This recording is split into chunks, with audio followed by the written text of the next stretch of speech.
On today's episode, we'll talk about the amazing John Toll, continuing on after an injury, Tropic Thunder, Iron Man 3, and of course, still being front row at every concert after all these years. Just a little bit of business before we start. There may be a curse word here or there in this episode, so please listen responsibly.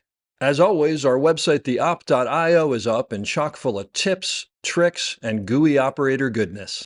Make sure to check out The Breakdown, where the best operators in the biz explain shots they have done, The Musings, where we discuss everything from quick tips to larger concepts of storytelling, the answers, the images, and so much more. I may or I may not take a break or two during this episode, but I promise that none of them will be longer than 22 seconds. Finally, if you are enjoying the podcast, please follow us, write a review, share us with your parents, and talk us up around the water cooler with your friends. So grab a beverage, sit back, and enjoy the op. Thanks for listening. Lock it up, nice and quiet, and let's roll. Rolling. Victor 30 Echo, take 2. Hey, Mark. We mark. And camera set. And action. Hello and welcome back to the Op Podcast, the podcast where we talk about operating and the art of visual storytelling. I am Dave Comides, your host, and we are here yet again from Panavision Woodland Hills, where they allow us to record it in the theater because it sounds better than the men's room at Dodger Stadium. I'm excited, as always, to have a great guest here, a friend and a real supporter of the Op, actually, since day one. Brooks Robinson. Brooks has been operating for a long time. He also has the best hair in the business, by the way. If you should check him out on Facebook or Instagram if you don't know what I'm talking about. Some of the things, but not all of them by any means. Animal Kingdom, Ray Donovan, Iron Man 3, Inception, Tropic Thunder, Arliss, and to look at your IMDb, every music video from REM to the Backstreet Boys, and some I've never heard of. Thank you for being here. Thanks, Dave. Thanks for having me. This is very cool. I don't think we've never really sat down and talked much. No, You were. I should say that you kind of started out as a Steadicam operator, like I did, back when you just went in and did like a shot, and then you went home, right? Yeah. You remember like. I don't know. My memories of those was like you would get called in to do the shot, and people would sort of like were not usually very welcoming, the other operators, and then you'd go home and that'd be it. Yeah. No, I mean, when I started, I think you had a head start on me. You were maybe a year or two ahead of where I was at. And I took the workshop. And I had a buddy, Steve Adelson, who was like six. Steve Adelson used to be my assistant. Is that right? Yep. Yeah, Steve was like 6 months ahead of me. We became really good friends. And he would toss me, if he was double booked, he would toss me the gig that was less well-paying or had, somehow the worst end of the deal. And I was absolutely grateful, for whatever opportunity came way. And that essentially kickstarted my career, but it was all, really awful, a lot of Roger Corman, a lot of PM Entertainment, a lot of... oh my gosh, I forgot about them. Wait, Roger Corman, did you work down at like the Venice? Oh, yeah. I remember being in there and going, if a match goes off, that was a death trap. Yeah. But did you work on a lot of movies down there? I did. I remember, and you'd go down there and they pay you like what, $250 or something like that. It was. I don't remember what it was, but it wasn't great. But I was grateful for whatever it was. And yeah, you cut your teeth. Well, backing up, how'd you get into the film industry? So I grew up in Montana. Oh. And went to school at University of Oregon for my first 6 months, and it was overwhelming. And I moved for film or for no. what? Oh no, no. Like... I was there as a journalism major. Oh, okay. And I was in over my head. I wasn't used to that many people, in a class, and it was too much for me. And moved back to Montana, and the school that I went to didn't have a journalism program, and I had to write something down, so I wrote down speech, which I'm not a good speaker, so I don't know why that came to mind, but somehow it did. But one of the electives was a script writing class, and I took the class. I had a great professor, and it sort of sparked an interest. Montana State has a film school, and I started taking classes just as a result of the script writing class. And, one thing led to another, and, all of a sudden I was a film major, and here I am in Hollywood. There you go. Yeah. So, but did you just then you finished school and you came out to LA just figuring that's what I'm supposed to do? Yeah. No, I mean, I think at the time, LA and New York were really the main centers of production, and so it was here or there. And I'd been to Los Angeles before, and I had, I sort of knew what the terrain was like, and New York seemed very overwhelming. Yeah. If I was going to get in over my head at Eugene, Oregon, I think New York would have been little too much That's of a step. probably a good call. Yeah.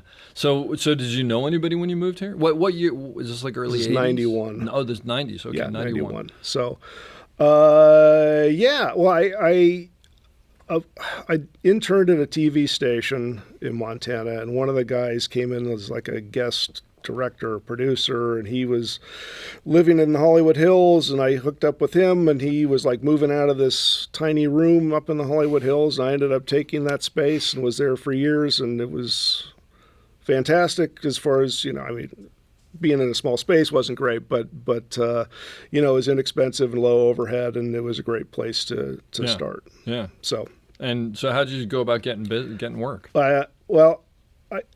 When I left Montana State, I got a list from the alumni office of people that had graduated from film and were living in LA. Cool. It's a list of maybe 150 people. I called everybody. I got 2 calls back. One of them from a DP who lived in Montana, who's a big second unit guy whose name I won't say, who talked to me for about a half an hour about how fantastic his career was, and said, "Sorry, I can't help you, kid," and hung up. Nice. And then somebody else who said, "I'm out of town for a week, but give me a call next Wednesday or whatever," and I called, and it was a music video, and everything I've done since then has been as a result of that. Wow. So, but he had you on as a PA or Yeah. And Yeah. what was this person doing on the? He was a producer. Producer. Yeah. That's great. Yeah. So just one call out of 150 led to a 3-day job, which, You remember what the band was? Yeah, it was for Young MC for a song called "Keep It in Your Pants," which did absolutely nothing, but But now you can say that "Keep It in Your Pants" started your career. Yeah, absolutely.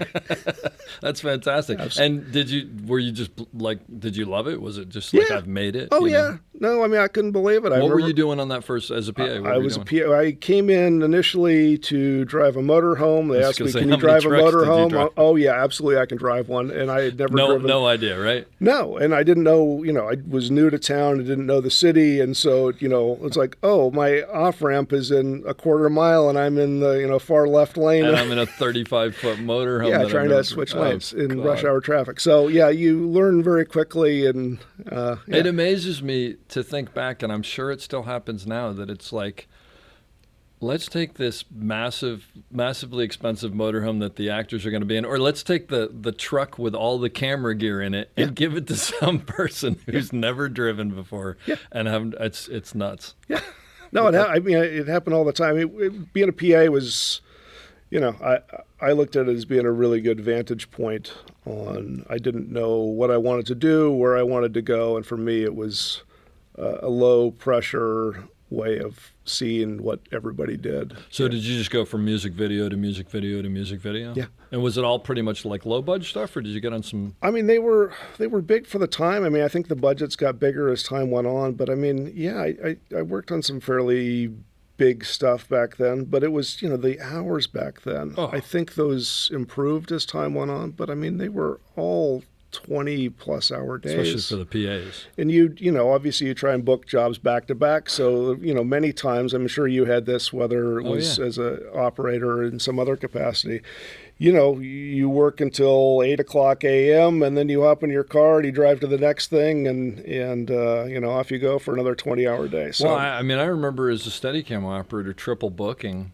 And, a day job, a night job, and a day job the next day, basically, because you're like, well, if I do all 3 of these music videos, I can make $600, and I need that for rent. Yeah. So, and I have no idea how I did. The good news was, Steadicam-wise in the music videos, it was like nobody really cared what you did as long as you could move it and like spin it and stupid stuff like that. Yeah. So you didn't have to be very good. No, which was definitely a benefit for me Yeah. when I started off, because I wasn't great. Yeah, But none it of us was, were. I had a feel for the music, but that was about it. I hadn't figured out the camera component quite yet. And they were just psyched. But backing up, so when did you sort of go, well, camera operating or camera is where I want to be? Well, I mean, doing as many videos as I did as a PA, I mean, I moved straight from being a PA to being a Steadicam operator. No way. Which is a ridiculous Wow. move for anybody. Yeah. But How'd that happen?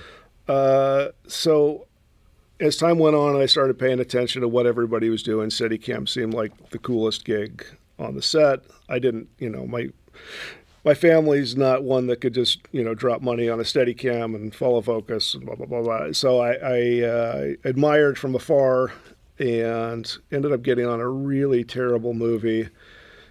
Maybe the first one of Angelina Jolie's career, maybe the second one. It was very early on. But it was there, and Jeff Mart was one of the revolving Steadicam guys, and Dan Neese was there a lot.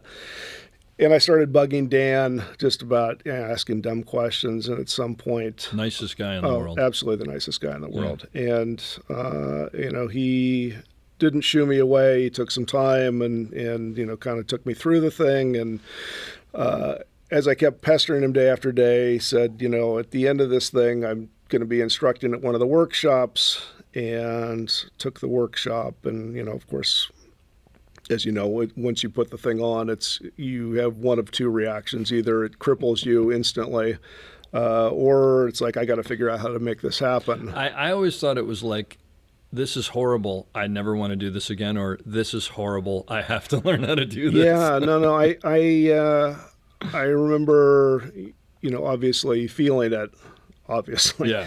But the overriding thing was just, this is so cool, and I don't know how to do it. And everybody that I talked to said, there's no way you can make that transition, and I probably should have listened to them. I doubt it. But having talked to people, and it's like, well, you want to start off as an intern or a loader, and then work up to a second and a first, and then operate for a while, and then start doing Steadicam. And my logic was, well, by the time I'm competent enough at any of those to move up to the next level, I'm going to be too old to want to, run up and down sand dunes carrying that thing. Yeah. So, my dad put his house up as collateral, and we took out a loan, and I'm sure we came very close to him losing his house a couple of times, and thankfully it worked out. Did you buy a new Steadicam? Or? No, I bought Derek Whitehouse. I saw an ad for one in American Cinematographer. I remember those. It was just this like list of equipment, and there were always like BLs and Aries and stuff like that. Yeah. Because back then that was kind of the only place, unless some Steadicam operator was getting out of the business, Right. which almost didn't happen. Right.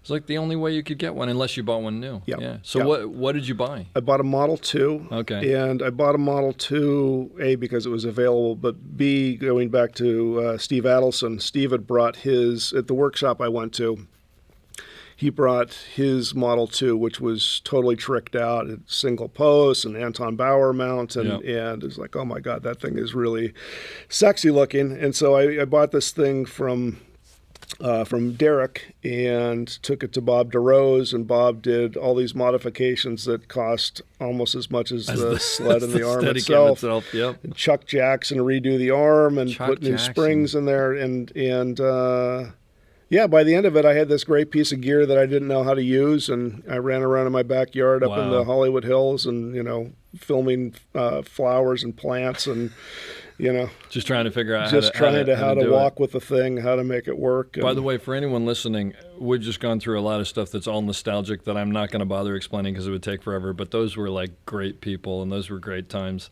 It was basically, you used to get a Steadicam, and then what you would do is take this thing that you couldn't even afford because, like you said, your dad put his house up for it and whatever, and then you'd have people cut it to bits and rebuild it. It was kind of, the whole thing's kind of crazy. Yeah, but, it's nuts. Yeah. But so did you start doing music videos from your music video? I did. And then sprinkled in with, and those were all 16 mil to start. Mm-hmm. And then Steve started, getting me jobs at Corman, which, went from this nice light 16 SR up to a BL2. And So 35 millimeter camera was ridiculously I'm going to tell heavy. a really quick story about my first time on set and what was probably possible then, which might not be possible then. And now I would caution people to perhaps not to jump into something before you're ready to, but when you're first starting off, you don't have any, you have to pay rent and somebody's offering you some money and you're going to take it. And, so I get my first break, and it's a Roger Corman movie, and it's my first 35 job. And it's with a BL2, and Steve had given me some advice about how it was motor side heavy, and you need to put your plate on in a certain way to make sure you can actually balance it in your donkey box. This is all about balancing the Steadicam back then, which is much harder than it is now. Right. So it took me forever to dial in the plates, and I finally get it to where I'm going. They're ready for you on set, and I show up on set.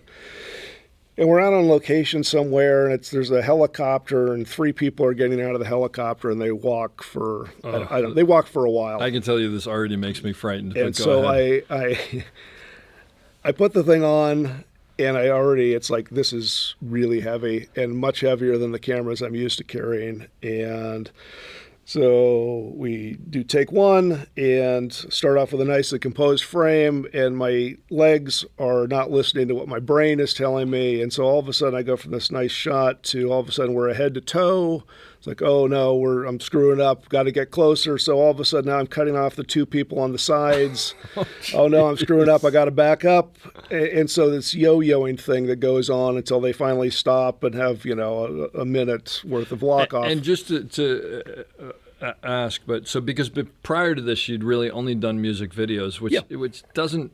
It's just sort of like make things look cool. It's not. Sure. It's not framing and storytelling. storytelling. You're doing 4-minute. If you're doing performance, it's 4-minute shots, but it's with a camera that's half the weight, and it's pieces. It's like loosey cool goosey. Stuff here, cool stuff there. Yeah. Okay. So this is a totally different. This is a huge walk and talk thing, and with a much heavier camera than I'm used to, and so. So finally, I don't know how many takes we do of this, but finally it's like, got it, moving on, we're going to lunch. So go to lunch. And Corman never had lunch unless you were on location, but we were on location. So I find a table and a chair all by myself, and I just sit down and think, I'm definitely getting fired. This looked terrible. There's no way anybody can be happy with this. And it's my first, day carrying a 35 camera, and I'm gone. And out of the corner of my eye, I can see the DP looking at me. I'm like, oh, here we go. And he stands up and he walks over to me and he puts his hand on my shoulder and says, hey, we've got some more days. What's your schedule looking like? God bless Roger Corman. And I don't know if it was the Roger Corman aspect of it or if it was because back then I had a Modulus 2000, which is the precursor to the 3. Oh, the video transmitter. And it didn't work very well. Yeah. And so I don't know if they just couldn't see a good image. But somehow that sort of turned into more days, which turned into more movies there, which turned into me slowly getting a little bit better at what I did. There you go. Well, but that's, look, I think that's everybody, is you fake it till you make it, right? Well, there was a lot of faking. Yeah, well, to all of us, there's no question. I remember I didn't do a lot of Corman, but I remember doing Corman, I think it was on Carnosaur 2. Yeah.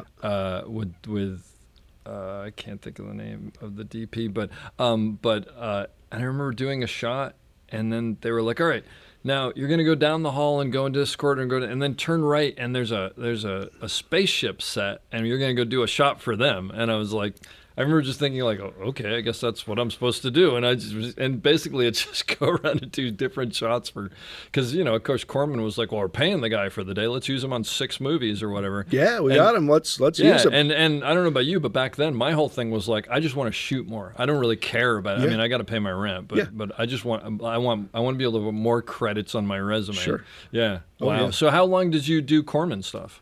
Probably a couple of years. Oh, really? Year so and a half. It was a while. There. Yeah. And no, I don't know about fixture, but I was really happy to get the calls and you just could hand it around, right? Because let's get the guy who did this and let's get the guy who did that. I mean, it's like, well, he's here, maybe we can use him for the next gig. Yeah. And there were I think Adelson was still doing stuff. Rick Davidson was still. Boy, these are all names I haven't heard for a long time. So there were a few of us in rotation, and that's great. Whoever was the hot hand. Yeah.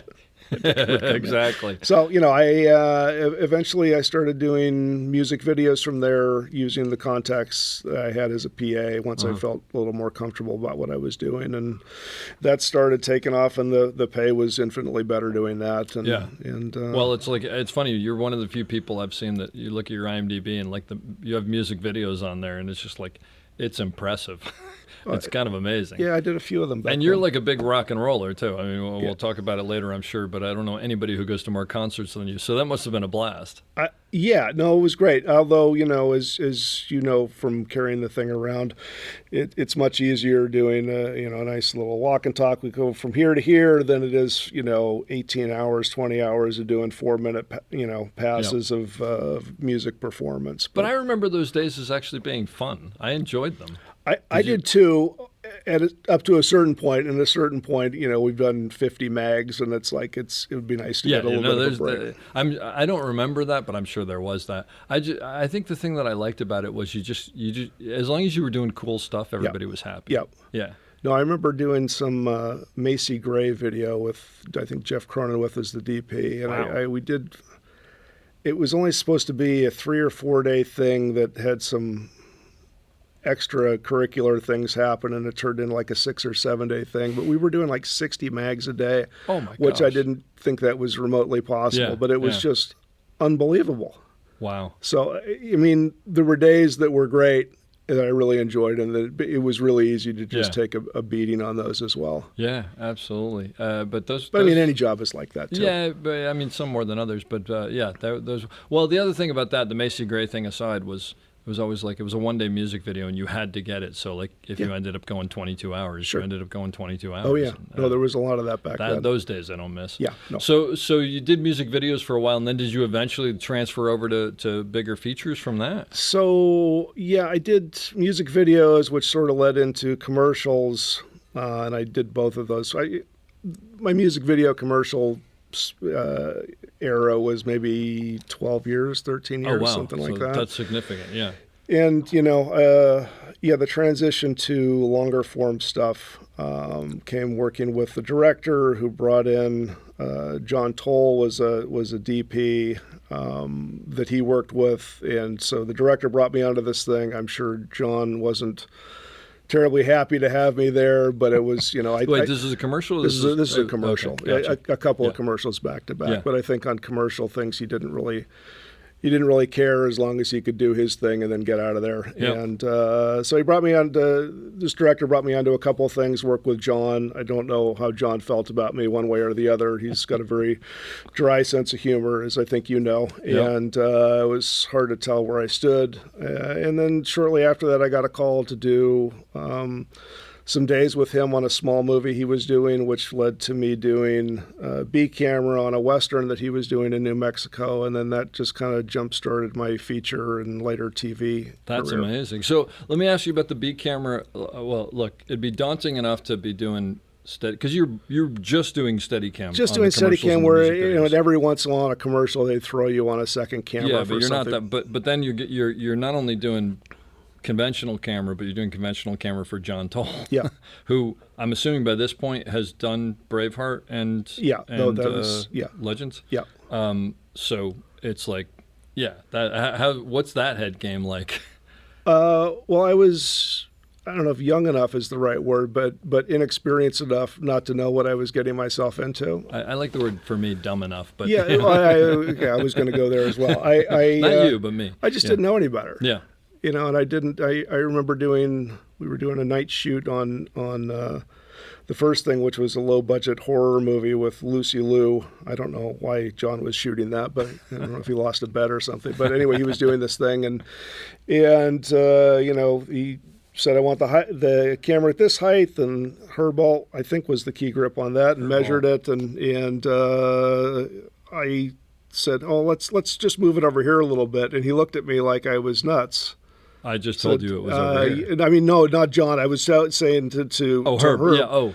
And Herb was like, yeah, you're not going to move that. You're just going to leave it right there, and which was probably a good thing that he said that. That's and, great. So I learned pretty quickly what to do and what not to do. So I mean, was John did he obviously realized that you were new and that you were learning? Yeah. Did he teach you, or did you just Yeah, listen, I mean, or- I guess in John's way of teaching, Yeah. I think you learn very quickly what he likes and what doesn't Okay, like, gotcha. and I ended up having probably a 10-year run with John, and I don't know that was because I was the greatest operator, or just somebody that he he doesn't would really say. suffer fools. I don't. No, think, no. right? I mean, I think I held up my end for most of it, but I think it was just I didn't talk back.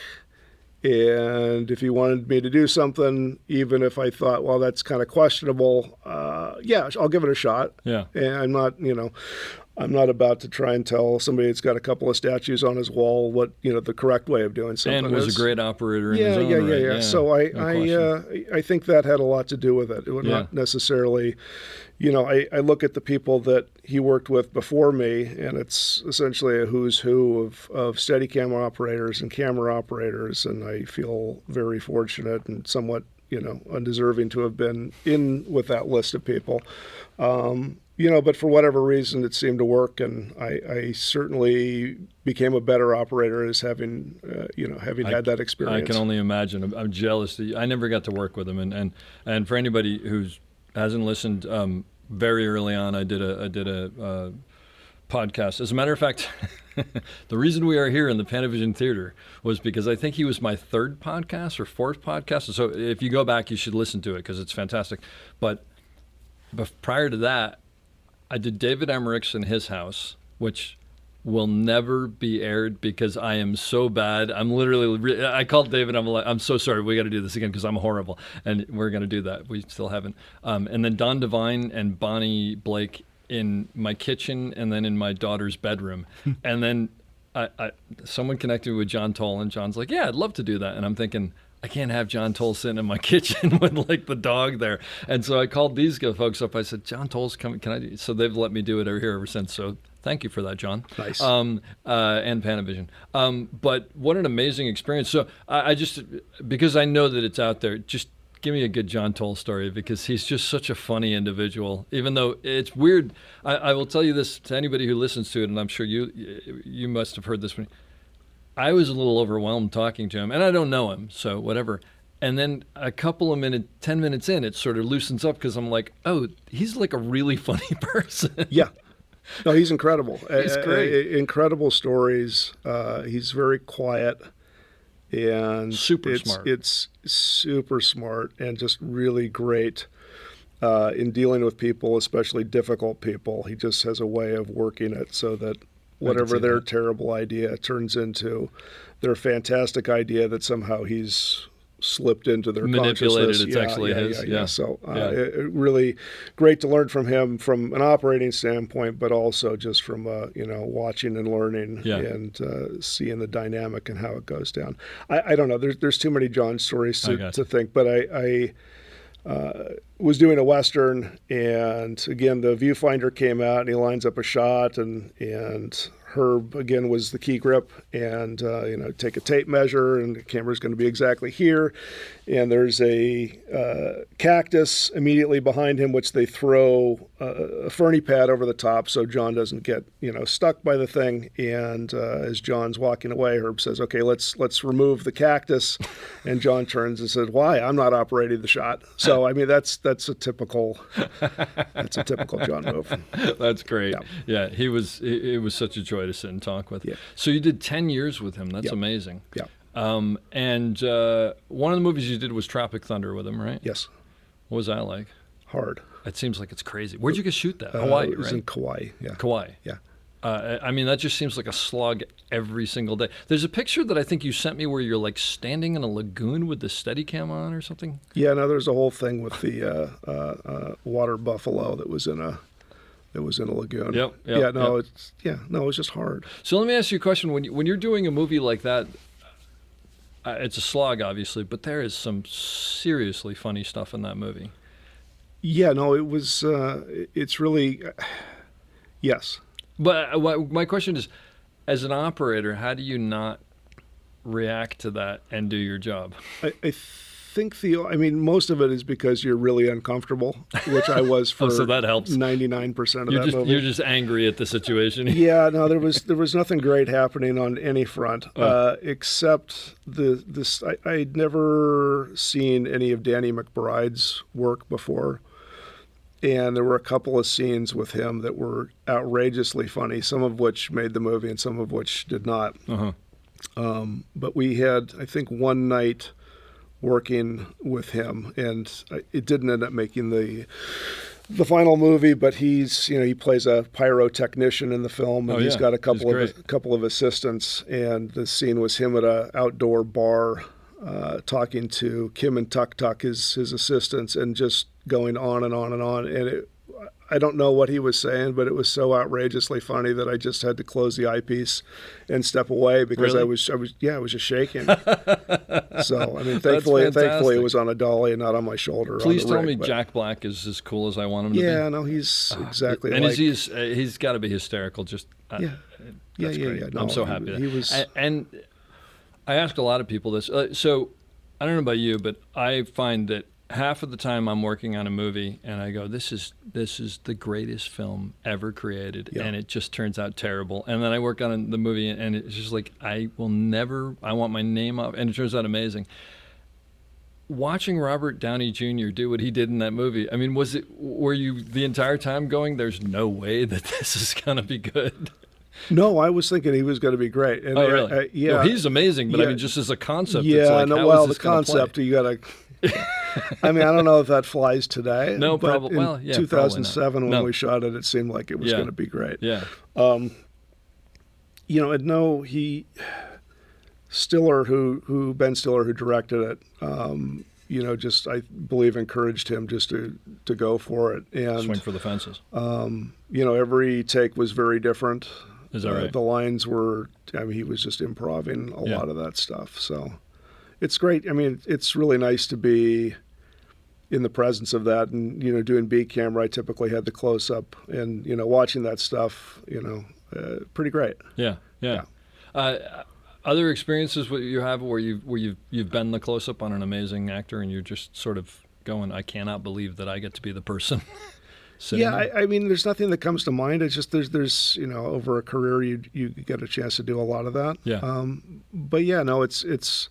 I mean, you always hear about operating's the greatest gig, and we see it first. And there's you say that for a reason. There's a lot of truth to that. It's you're the one that's actually looking through the lens at the person and controlling where it is and how what you're seeing and what you're not seeing, and it's really quite an honor to be. A lot of the times you're very close to them. You're spitting.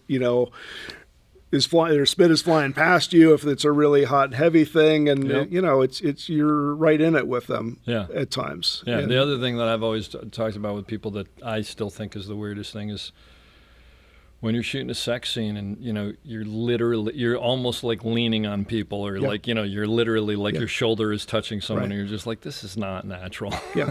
But there you go. Yeah. That's part of it. No, we did a bunch of that in Animal Kingdom, and I did that for 5 seasons, and it's handheld. And there's one of the actors at some point is like, I've been in bed with you more times than I have with other people in real life. There's a very strange trust that happens there, right?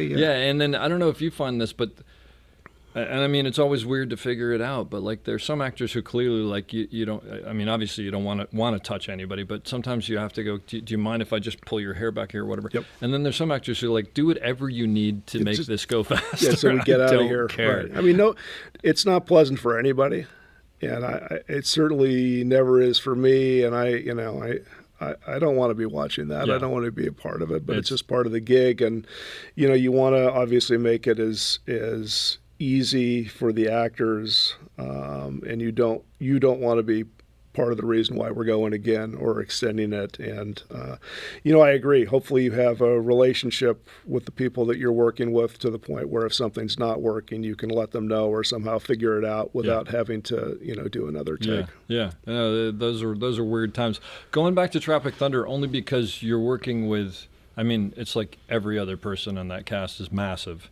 and very, very different personalities. including, by the way, your director who was an actor himself. Yep. How do you figure out when you get on a show who the actor is, what they need from you, what you should be doing, how much you should be involved with them? Are they method? Is there? Have you found something over the years? Obviously, it's a case by case. Yeah. And I don't get in there unless I have to.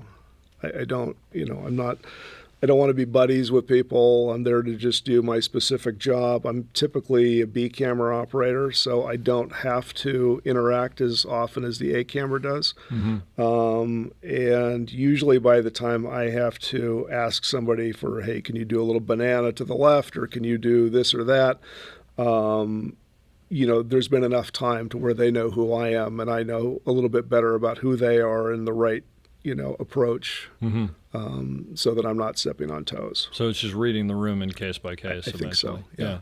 And then do you find, like, you've worked with Robert Downey Jr. a couple times, do you find that once he's the same one time after the other, like once you figure it out, you know how to deal with him, or does it change from show to show? Yeah, I mean, I think with anybody, I think how they are, depends on not just what's happening on set in the moment or their interaction with you, but also what's going on in their real life and what's happening away from the set.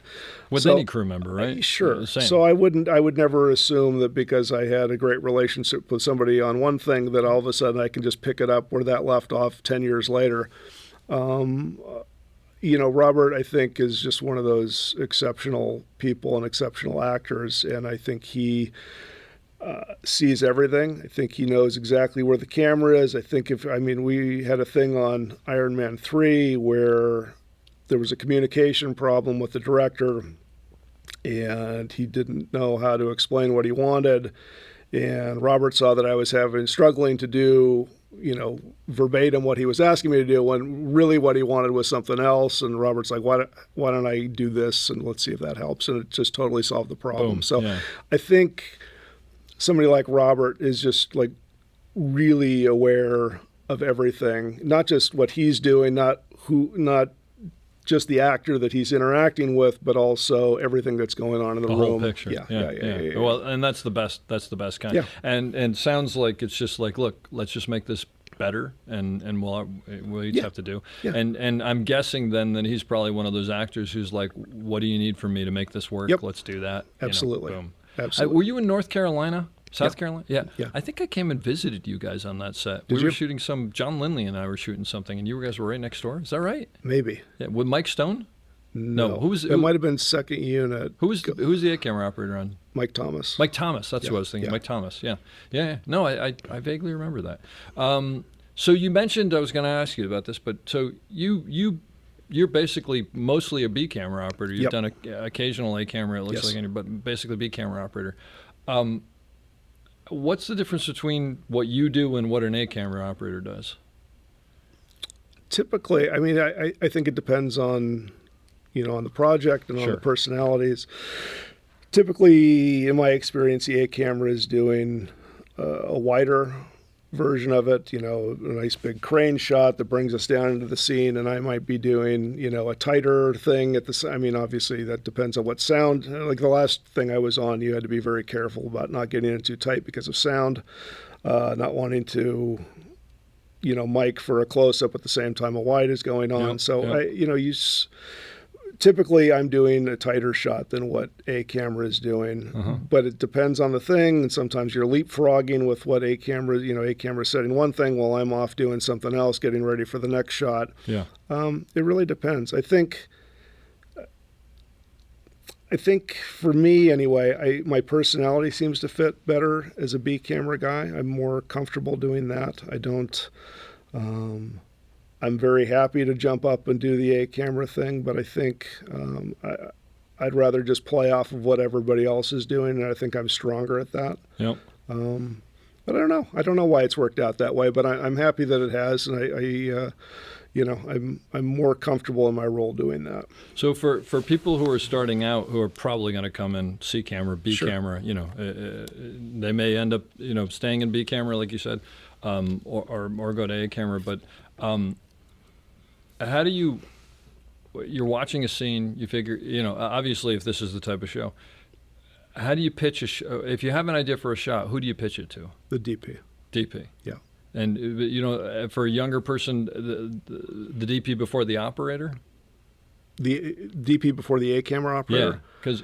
I mean, my experience with the shows that I've been on, typically the DP is the one that's lining the shots. Yeah. And that, I mean, I know that very different on every set. Sure. There's some where the A camera guy is, working closely with the director, and the DP is more about the lighting. The shows that I've done most often, the DP is assigning both shots. Gotcha. So in that case, Right, usually the DP. yeah. But every job is different, every set is different, and obviously anything that I might be pitching has a lot to do with what the A camera is doing, and I'm really careful to listen to what his shot is before I go off trying to make my masterpiece. And what would stop you from pitching something if you had an idea? Like, I mean, are there specific things?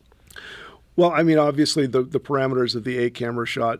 Just not getting in their shot. Not getting in the shot, and if they're lighting it for one thing, then something I might have an idea about might not work lighting wise because it's So you just keep that to yourself. Yeah. Yeah. So I mean, I try not to speak up too often unless what I'm being asked to do either isn't going to work, or in my mind that there's a better way of doing it. Gotcha. That's going to give us a better result, Yeah. and then I'll speak up. But it's like I'm not precious about any of it. I don't, my name's not on the slate. If I suggest something and they go a different direction, no harm, no foul. I'm here to support the DP, however that goes down. Yeah. Well, it's good to hear. The reason I ask is because I think that sometimes when you're younger and you go in, there might be a feeling that like, oh, I've got to prove myself and Sure. I've got to whatever. Sure. And that's true, of course, right? But Yeah. there are many ways to do that. And sometimes not getting in the way is actually proving yourself more than Yeah, no, coming I up mean, with everything. I was on a fairly big movie thing with Harrison Ford maybe 10 years ago or so, and the director brought a friend of his in to do C camera for a while as a favor thing. I don't know what the dynamic there was, but he wanted to just not take over, but it's like, hey, what if we're over here? What if I'm doing this? What if I'm the C camera guy? The C camera guy, and it's like, no, just Calm down. Just wait. Somebody's going to let you know what to do, and just set the A camera first. If there's a B camera shot, then we'll set that. And if there's room for a C camera, then. But there's a hierarchy, not in better or worse, but just it has to work. Absolutely, it has to be that way. Yeah. I'll tell you my version of that I won't give any names, but I was on a show.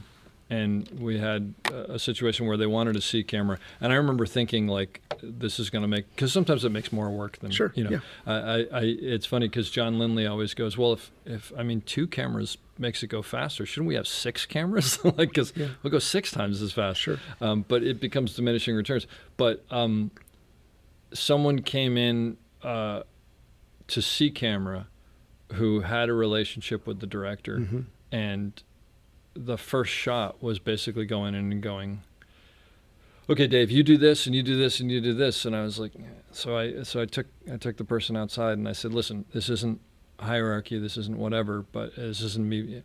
And you have a relationship. I said, but this is just not going to work unless we do this the way that it needs to be. And I hope, and I was a little concerned because I was like, I don't want to, Sure. And this was someone I respected. And actually, to his credit, he was like, I'm so sorry. It's just it's like I went into knee jerk, whatever. Yep. Absolutely. Let's set your shot. Let's set the B shot, and then I'll pull something cool up. Great. And it was great from there on.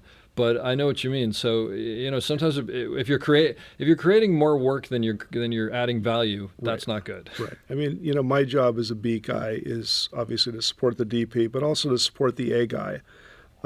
If his shot doesn't work the way it's intended, then what's the point of my shot? So it's important that everything works, but I need to make sure that he's got what he needs to do his job before I start figuring out what I'm going to do, because I just need to work around whatever his parameters are. Now, if you're on if you're on a show where it's as we know, there's a lot of shows where it's like A and B work no matter what. I don't care if you're I don't care if you're filming the garbage can. You got to like because the producers think they're not getting their money's worth. Right. Yep. Start rolling. But if you're on a show where it's like, no, this is just an A camera shot. We don't need a B camera. Are you at that point just back watching the monitor and keeping an eye on what they're doing, or I mean, so you know what's being shot, or what do you do? I try and keep a happy medium. I don't necessarily like when other people are watching what I'm up to, other operators. I mean, I don't have a problem with that, but it's like I don't like feeling like somebody's looking over my shoulder. Yeah. I'm pretty secure in what I'm doing at this point in my career, but I don't also want other people to feel like I'm looking over their shoulder or I'm sitting there hobnobbing with the director or the DP. I don't want that. So I always try to be aware of what's going on, and then once I know what's going on, I don't really need to be that close. Gotcha. So I just sort of fade off. And as you're coming up with shots that you might be able to do or whatever, are you thinking about the edit? Yeah. Yeah. Well, I mean, that's just part of what we do, right? Yeah. You have to be, you could have the coolest shot in the world, but if there's no way to put it in the movie or the TV show, and it's not going to cut with what A camera's doing, then it's not, it's just going to be on the cutting room floor, and you've wasted everybody's time. It's weird because I think B camera almost has as much to do with editing as it does operating, because it's you're just looking at what the overall thing is, and if I can get in here and get this 2 seconds of that shot, it'll save us another setup. Absolutely. And those are the times where you become the hero to the DP. It's like, oh, thank you. Now we don't have to go back and get that or whatever. Right. Yeah. You ever been on a show where the DP and the director don't get along? Yes. You want to think about that for a minute? Absolutely. No, so it was. What do you do? My loyalty is always to the DP. Yeah. I think. Yeah. No. My first real job with John Toll was that way. It was a Western. It was in New Mexico with Pierce Brosnan and Liam Neeson.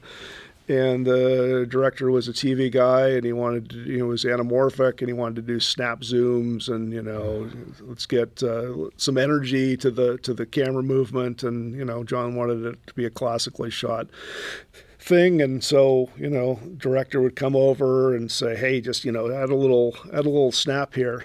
Okay. And then John would come over and say, what did he say? He said he wanted me to snap zoom it, and he would say, are you going to do that? I said, no sir. I said, good. And then you just walk away. Yeah. And, I was young and didn't know how I should really deal with that. So I just, the director would come over and say, hey, I didn't see anything there. I'm like, oh, yeah, I forgot. I'll do it on this next one. It would just never happen. So today I think I would have a different approach and I would bring the, John and the director together and, hey, let's have a conversation about this. But back then I just didn't know. And keep your head down. Maybe if I just ignore it, it'll go away, which it did, but, probably not the proper way to do things. Yeah, you got lucky, though, because that's a hairy situation. Yeah. No question about it. So you at some point stopped doing Steadicam, right? Yes. And it was because you got injured, yeah? That was part of it. In 2000, I think I stopped in 2015, maybe 2015. So how many years did you do Steadicam? 23, maybe. That's a lot. Something like that. Yeah. I hurt my back in 2011. I had a disc issue. From Steadicam, most likely? I would assume that's what it was. I mean, because the thing is, back then, the vests were... I joke about the thing. It's like, everybody talks about proper vest fit now. And it's like, back then, it was like, is it supposed to hurt like this? Yes, just deal with it. Yeah, right. No, so I had a disc issue and worked through it. I had some epidurals, which eventually took care of the problem as if it had never happened. Oh, that's good. And then a couple of years later, ran into the same thing. Oh. And this time it was much harder. And I was supposed to do a job with John Toll. It was an Ang Lee movie. It was 3D with 2 F-65s. Oh. And I never did 3D, and I'm not upset about that. No, I think, I didn't end up doing it either. I was off doing something else, and Greg Bubb came in to help me with the prep. And I think the camera and rig ended up being like 119 pounds. What? It was something ungodly. Just so And- anybody who doesn't know this, is basically one of the ways to do 3D. I don't know if they do this anymore. Maybe, but was to have basically two full cameras mounted on there with a whole bunch of glass and mirrors and stuff like that. 119 pounds. That's nuts. Yeah, so I had assumed that I would go in and get these epidural shots and that it would clear up my thing and I could do the movie. And flew back to LA after I left my job early to go do John's. Lined up an epidural. It didn't do anything. Oh. And Greg Smith ended up taking the job, doing a couple of shots, Steadicam on this thing, and I know he wasn't very happy about carrying this. No, that's like that's above and beyond. But look, maybe it's a good thing that your epidurals didn't work. I think you're probably right long term. So I eventually got better. I eventually healed. I was down for about 8 months of not doing anything. That's scary. And one of the first jobs back was a pilot, and I was still, a Steadicam guy. I still thought of myself that way. And the DP, who I've known for a long time, called and told me that he was inheriting a crew from something else, and they had a B cam or an A camera Steadicam guy, but would I be okay coming in just to do B camera without doing Steadicam?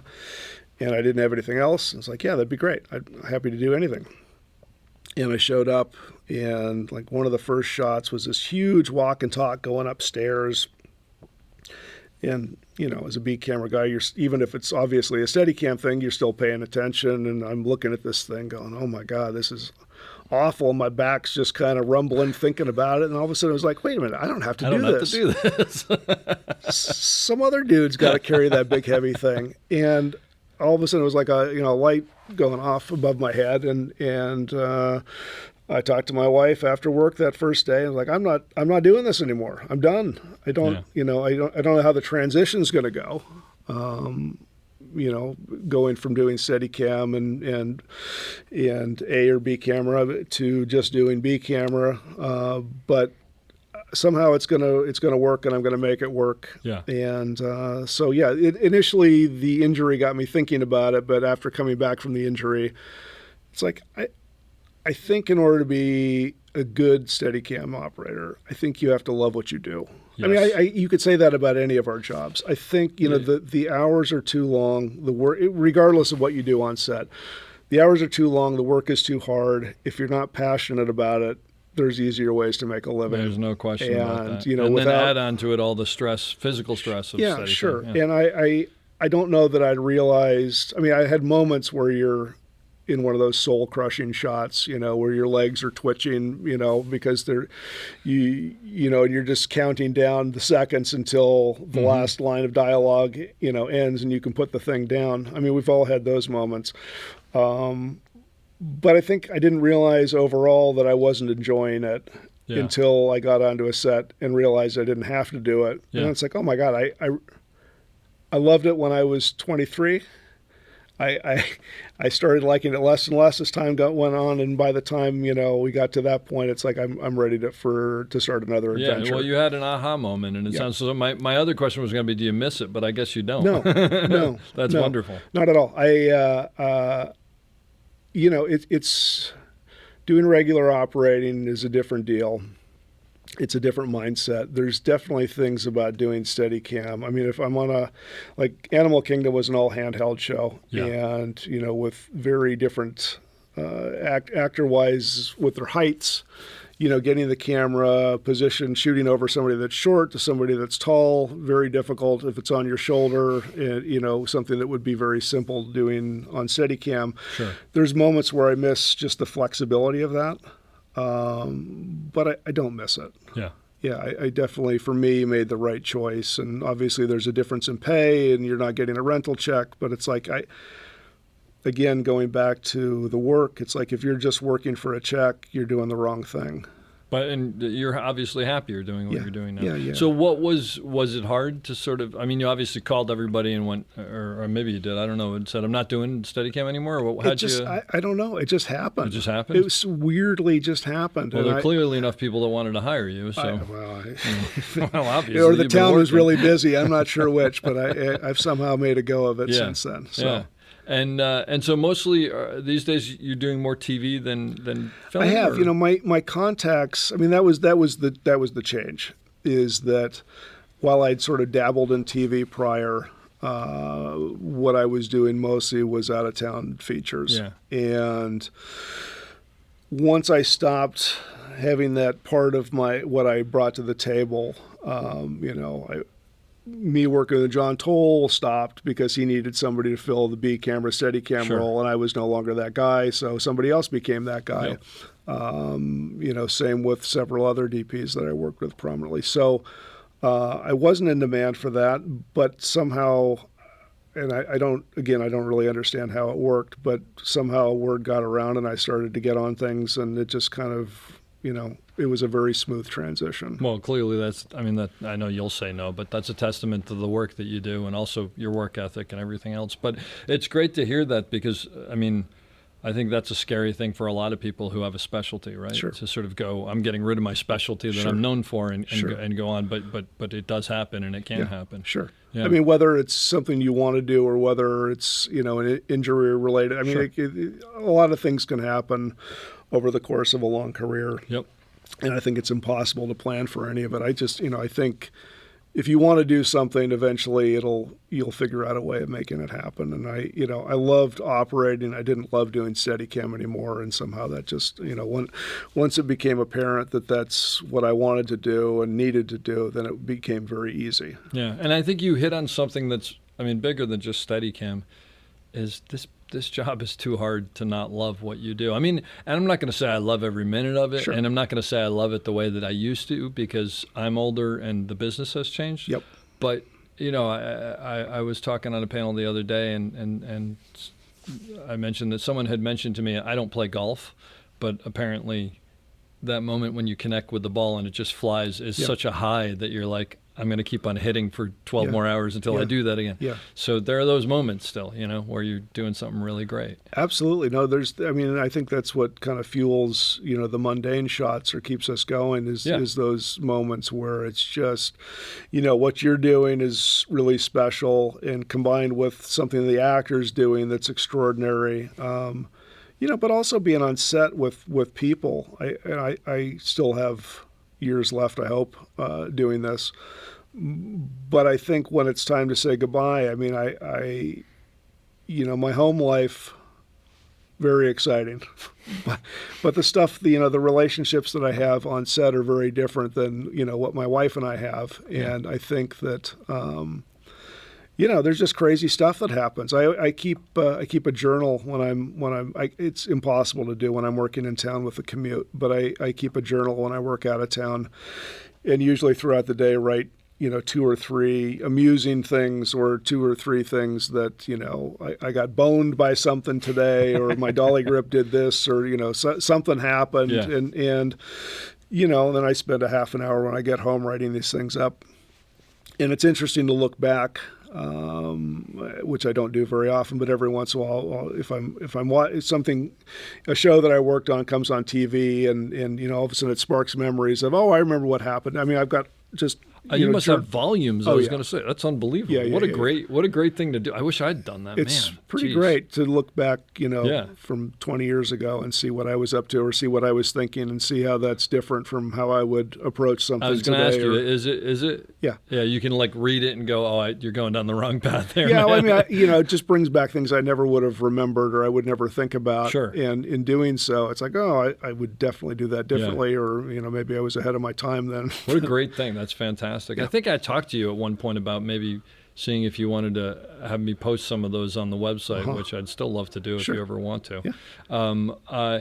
So Animal Kingdom. I came out a couple of days here and there. I think that might be the only time you and I have ever worked together, Right. possibly. No, I think so. I did some Steadicam, but mostly it was handheld. So how do you deal with an entire handheld show? Now you're an on the shoulder guy. You're not like one of these easy rig, Correct. Large rig. Yeah, I mean, I have an easy rig, but I hate it, and it's just for really specific things. But most of the time, it's just sitting on your shoulder. Yeah. And you have any sort of crazy shoulder pad situation? Or are you one of those? It's just a piece of foam and no, I put it it's just. I mean, I've got one that I like. Yeah. But and I don't like going to other ones. Yeah. But so what do you? What's a season? 6 months? 8 months? It's 5 months. I think 5 months. 5 or Okay. 6. Yeah. What do you do? What do you do physically to make sure that you can get through 5 months of handheld? Because that's just a grind. Yeah, I don't know. For some reason, I have an easier time, and maybe time will tell whether that's true or not. But to me, keeping it on the shoulder doesn't seem as physically taxing as wearing the rig does. It's certainly not as much weight. That's true. No, I mean, I know obviously the rig is more centrally balanced as opposed to, and you get yourself into some very weird leaning and body position things with doing handheld that you wouldn't run into doing Steadicam. I don't know. I think just having the right stuff around. I mean, if there's a way of doing a squarito or something, if you're Squarito is like a square. It's a squarito or a burrito, just Yeah, burrito's like a rolled up Fernie pad and a squarito. Oh, you gave me that guy's name, and he stopped making them or something. What is it? Foam inside? It's like a square. Right? It's rectangular. It's a little rectangular of foam that's sort of covered, which is fantastic for like just putting your leaning on or sure. Or so if you're like doing this, if you're on a butt dolly and you put this thing in your lap and you can rest your elbows in there, so it's like all the weight's not on your spine or your shoulder. It's weird you say that because recently someone turned me on to this and I've tried it a couple times. Those metal weightlifting belts that people do where their arms go on. I guess it's for biceps maybe. Oh, sure. I got one of those and someone mentioned it because your arms lock right into there. Interesting. And then you're not pushing the camera up with your arms. But there are all these tricks. There's all these tricks and it's whatever works for you, right? So I think the main thing, and I had a great first assistant on that, Patrick Ben Simon, I love Patrick. who went. I mean, I don't know how long he spent here at Panavision getting my camera ready, but really specific about making sure that it was centrally balanced. So it wasn't at all front heavy, it wasn't back heavy. We spent a lot of time getting that exactly right. Yeah. And Which I think is hugely that important. plays a huge role. I mean, not only in just comfort, but also, if you've got a 150 anamorphic on there and you're doing handheld, if you're fighting the front heaviness of it, you're working against yourself. Yep. So let me ask you about that. So as a B camera operator, generally, even A camera operators generally don't get, if they're not Steadicam, don't get a prep day. Sure. Do you usually come in during always prep come anyway? in. I don't get a prep day. Yeah. I'll come in to drop off my gear, my heads and whatever else. But I also always have the camera put in hand. I mean, even if it's not a handheld show, it's gonna happen. Just to make sure. And we have, I like to have a shark fin so I can, again, to help with the balance. Shark fin is two batteries on the back, right? But it's all about getting the center point to over your shoulder, right? Yeah. Center of the weight. Yeah, I want to be, if I, not that I would ever take my hands off the grips, but if I were to take my hands off the grips, I would want it to remain somewhat balanced so it wasn't falling forward or falling off.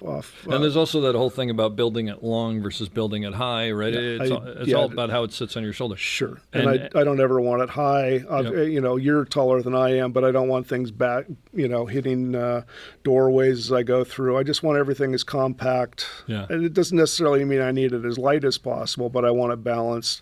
I don't want things hanging off. I don't want cables hanging off. I just, I want it as streamlined as possible. So I'm it's not worth getting that time to come in and for sure. set that up. For sure. I always find, when I haven't been able to do that, because maybe I've like backed up a show to a show or whatever, it's like you think that you're going to have time on set, but you just never do. Sure. No, you never do. And there's really nothing worse than being a day player and you come in and all of a sudden, okay, let's go handheld, and then you see what was acceptable to the AC and the prep, and it's like this doesn't work at all. Yep. Either no grips or you're no place to grab onto, or it's horribly balanced, and it just makes what should be a simple shot into something that's not so simple, and you're fighting it, and you're using extra energy to carry the thing that should just be used, to get the shot. So Are there any other tips for a good handheld that you can offer newer operators? I don't think so. I think a lot of, for me anyway, coming from doing Steadicam, a lot of the ideas are this. I mean, obviously the execution is different, but I think just the philosophy is the same as doing Steadicam. Mm-hmm. Just learning to move with people. Are you, as you're walking, are you thinking about your footsteps, like where you're, like one foot in front of the other kind of thing, or no? You just go. No, with it? I much like doing Steadicam. If I'm, if I'm just walking on a flat surface, if I'm in a room, then no. But if we're in a field somewhere, I'll walk it. If I know I'm going along a certain, I mean, same as you would doing Steadicam, I'll kick big rocks out of the way so I'm not tripping over things. I'll make sure I've got a dolly grip with me to keep an eye on me, and we'll have had that discussion about what I like and what I don't want somebody tugging on me unless unless I'm about to fall down. That's really important is talking to your dolly grip about what. I was going to say you like, but what works for you and what doesn't work for you, right? Like, for instance, I'll always tell people, especially if I'm on Steadicam, but handheld as well, I always tell them, looking, safety aside, that's all another issue. Yeah. Feel free to take me left or right. Don't pull me back or push me forward. Yeah, right. Like, let me control the speed, but if I'm going to hit something, go for it. Yep. And I happen to be one of those people, I don't know if you are, it's funny, there are these Steadicam operators who, like, someone will tap them and they'll just know to, and I'm like, I am clueless. You literally have to physically move me, and I'm totally fine with it. And everybody's different. I'll always say tap me, but then I never feel it. So and it's harder. usually that if I'm handheld, I'll hand the camera off, and then I'll look, and the dolly grip will be looking at me. Oh yeah, sorry, I forgot. So I know what you're saying. Yeah, I think. But I mean, it's good to have a communication, and it's and to slowly over time figure what works for you and what doesn't work for you. But it's that thing where you hit something, you're like, why didn't you tap me? It's like, I've been tapping you for 2 minutes. Yeah. I'm kind of the same way. When you're going in on day playing on B camera, what's your mentality? Let's say you're going in for a group you don't know anybody. I mean, it's rare you don't know anybody, but it's a totally new group. What's your goal there? What do you think about? Well, I mean, the first thing I do is talk to the A camera operator and find out the style of the show. What do overs look like? How tight is a close up on this show? There's what's headroom look like? Because you don't know. Every show can be totally different, and I don't want to just right from the get-go line up something that forces the DP to come over and say, "What the hell are you doing?" Yeah. I don't want to stand out. I want to match whatever he's doing. So I want to find out from him what to expect, if there's anything unusual. But I think listening is the key to it, and I mean that's the same thing as I would do if I wasn't day playing. I think. Even if you think you know everything that's going on, I think listening is a big part of our jobs, listening and watching. Mm-hmm. But obviously talking to the DP, I think is important.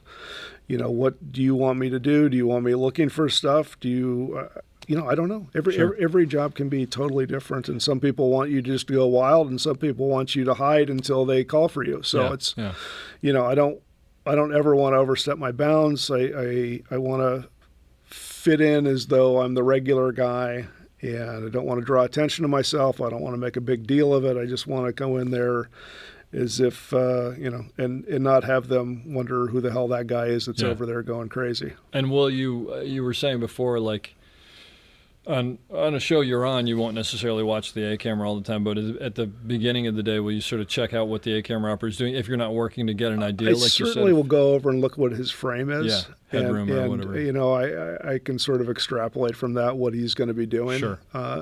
So, I mean, I think, even if we have that conversation about, you want to keep headroom kind of tight on this and blah, blah, blah, blah, but it's always good to go over there and check. And, his interpretation of what tight headroom might be different than what my interpretation is. Yep. So I don't always want to assume that after I've had a conversation that I understand the full story. I gotcha.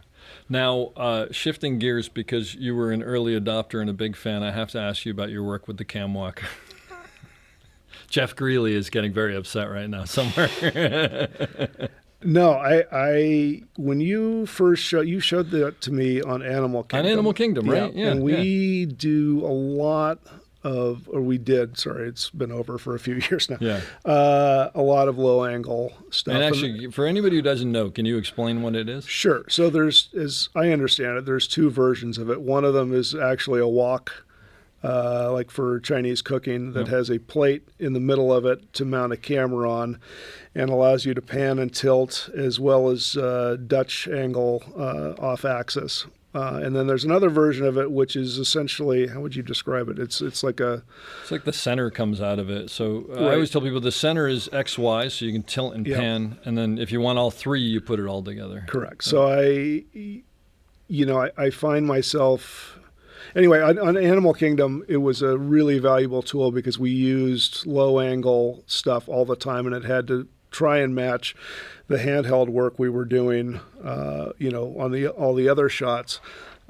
So prior to that, I had what's it called? A cam tank, which is essentially like a rocker plate. Allows you to pan and tilt, but I don't think there's ball bearings in it. And so when you would pan and tilt, if you were going from a static shot, so a nice wide static on the ground, and then, let's say you're on a street and there's a car driving by, you're static, and then as the car drives past you, you want to pan right to left with it. There was a point where the cam tank would stick. Like just when you're starting, like overcoming that yeah, moment overcoming the initial, I don't know what you call it, inertia or something. Right. Yeah. So it was difficult, and once it was in motion, it was totally fine. Yeah. But going from static to in motion, there was a sticking point. Mm-hmm. So when you showed me the cam walk, it was like, oh my God, this is fantastic. So I've incorporated it. I haven't brought it out on shows recently because I haven't been on a lot of handheld shows, and for whatever reason, my camera hasn't been low. I mean, it's always on the truck, but it hasn't come out in a while. But I would use it at least once a day on Animal Kingdom. It came out. It's very strange to me because there's some shows where it comes out constantly, and then I'll go 3 shows and it doesn't come out at all. It's one of those things that when you need it and you have it, it's great to have. Patrick Rousseau is the person who first showed me one. He had one that was made, but he himself said, I don't know where this came from. Yeah. And then I heard somewhere that someone on the Dukes of Hazzard TV show had a wok that they took and they nailed on a piece of wood on it, and they used to mess around with that. So it's amazing. The concept has been around for a while. I think it's a whole thing for me, and it's always on the truck, and it's people always, when it comes out, it's always a discussion piece. But I mean, you think about how expensive gear is in our industry, and what a low cost piece of gear this is, and what the shots it allows you to do, to say nothing of the conversations that come as a result of it. That's the thing that I like. It has a higher pun per use value than any other piece of equipment. Absolutely. So, I mean, it's certainly an essential part of my kit, and it's a great thing to have. I remember it because I think you guys were, I think maybe I might have brought the first one I made to Patrick. The first one that was actually like all tricked out and powder coated. Well, and you all that gave stuff. me the when it turned out from the actual bowl into the modified version. I think you gave me your prototype, which I still have. Yeah. So no, it's a fantastic piece of kit. I love that. Yeah. Onto a totally separate thing. You tend to go to more rock concerts than any young person that I know. I've been to a few. I mean, but do you go to like a couple a week? It seems like. It depends. It seems like every other time I look on Facebook, you're in the whiskey taking unbelievable. And now you're taking pictures of this, right? Yeah. And are you sort of turning that into a side gig? No. It's just a hobby. It's just a hobby. Well, anyway, you should wait. What's the name of the Facebook thing? I don't even. You don't know what? No, anyway, okay, I'll post it. But it's like something photography at concerts or iPhone. Cell phone concert photography. Cell phone conference. It's actually a really great idea because everybody has all these great pictures that they take, and you started this group that does up there. I enjoy looking at it because I can't go to concerts anymore because I have tinnitus, so it drives me nuts. Yeah. But and the great thing is how old are you now? 55. 55. And for anybody who doesn't know, Brooks has a very interesting mohawk. And but you're not in the back of the room. No. You're like literally up against, like leaning on the speakers. No, I always show up a long time before the doors open. And is it basically you and like 20-year-olds? Yeah. That's so Yeah. great. I mean, it obviously depends on the show. Also, how tall are you? 6'2". Yeah, so it's like you're towering above people, and Yeah. that's fantastic. No, I it's love good. it. That's good. great. It's good. That's great. Well, Brooks, this has been fantastic. I appreciate you coming out and talking to me, and there's so much good information here. I'm going to ask you to leave me, as I do with everybody, with your thoughts on someone getting into the business, you 20, 30 years ago. How do you succeed in this business? I think there's a couple of ways you can look at it, but everybody. I mean, the unique thing about our industry is that there's no set path. I've worked with people that were PAing one day that I would run into a month later that were all of a sudden directing or producing, and so I think the first rule of thumb is to never alienate anybody, never be an asshole to somebody because they might be deciding whether you get the job or not on the next gig. But I mean, I think that's the cool thing about what we do is if you aspire to do something, there's a way of making it happen. There's plenty of downsides to what we do as well. Travel away from home, being away from your family, uncertainty with work. You can be working with a DP and he goes out of town to work in Europe and can't bring you along. And if you don't have other people, then all of a sudden you're out of work for 6 months. And then strikes like we had last year. I was out of work for 8 months. I know people were out of work for longer than that. And then the current work slowdown. So there's uncertainty, but I think the pros of what we do make up for all the nonsense that we have to put up with to make it happen. I would advise people that were starting off. I wrote a couple of notes. I would advise people to save your money. It's a feast or famine business. And, when times are good, it's very easy to get lulled into thinking that it's always going to be that way. I remember when I first moved to town and finally got a job, all of a sudden things happened and I was working a lot as a PA and then I assumed it was always going to be that way and I couldn't believe it when work shut down for the holidays. And I reached out to my producer saying, hey, that I worked for, saying, hey, when's the next thing? He's like, probably not till mid-January. And I hadn't counted on that, and it was a big surprise. And the longer you do this, the less you're surprised. But you always want to have a reserve in the bank. And I think the last, 4 or 5 years, first with the COVID shutdown, followed on the heels of the SAG and Writers Guild strike. I worked with somebody at a show I was on just wrapped a month ago. And we had somebody come in as an operator in the last week, and he'd been out of work for 1.5 years.